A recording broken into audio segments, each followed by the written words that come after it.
What's going on, everybody? So today's the day I'm going to be breaking down how I like to write my riffs, or at least one way that I approach it. So I will say that there's many different ways people like to write riffs, other ways that I like to write riffs. The way I like to do it is in a step formation, so I'm just going to jump right into it. Let's go over the tuning. It's going to be low to high, C, G, C, F, A, D. Alright, so step number one is going to be pick a chord progression. It can be any progression that you'd like. This is just the one that I went with.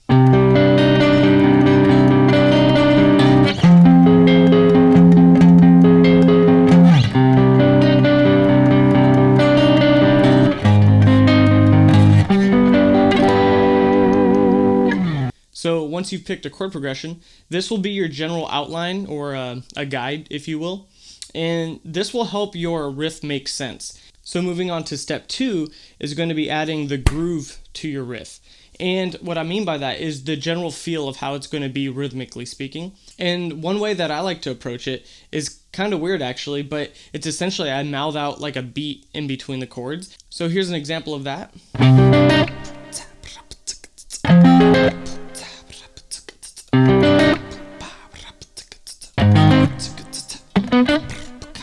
So it's kind of weird, but it kind of helps me, think outside the box in a little way and add a little more groove to my riff. So moving on to step three, what we're going to do is fill in those grooves with little licks. And you can choose them from the chords that you're using, or you can use it scale-based, however you want.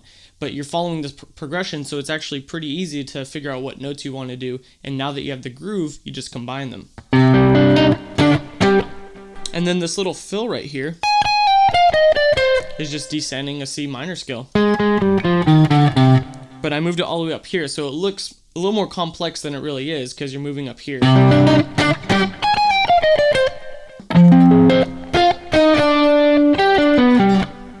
Pretty simple so far. We just got a little fill right there.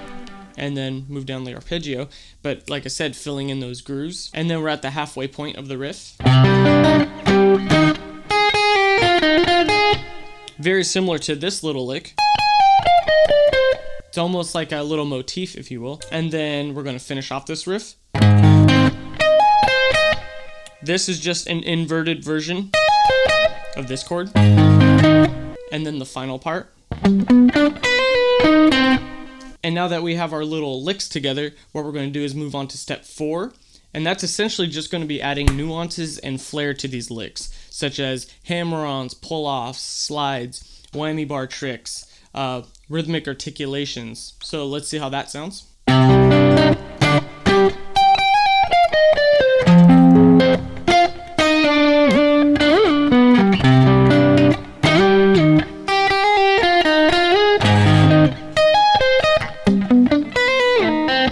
So let's unpackage that. What we have here is the same thing as I did before. And when I moved over here, I just added that little triplet in there, just added that little rhythmic change, and it sounds a little more fresh. Let's move on to this part right here. All I did was just dip on that bar, but it added a little aspect to it that you didn't expect. And instead of going just down that arpeggio, what I did was slide up, slide back down, and go like that. And to me, that adds a whole new element to it, because when you slide, you get all those notes in between, so it's not as stiff as going. And then moving on to the second half of the riff, just a little slide action there, and then sliding up to this instead of, makes it a little more interesting. And it helps because since I'm sliding up here, now my index can hit this note right here for this next chord. We got that. Instead of going down right here, I slid all the way down there. And you already know I like slides. It adds a whole new element to it. And I think it just sounds really cool. So we pretty much have the whole riff written. And now it's time to repeat it. So when you're going to repeat your riff, I recommend having variation in it. So an example. So I slid up to that note instead of going. I went. Just added a little variation, And moving on to the final part of the riff. So we got the same as before. This is a little variation. Essentially what I'm outlining is this minor 7, which was taken from, and then from here I'm just sliding up to this chord, which is essentially just this chord.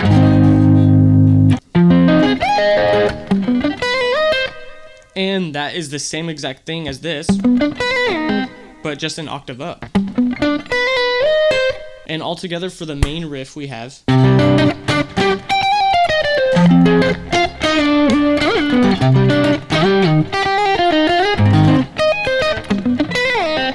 And the variation version will sound like this.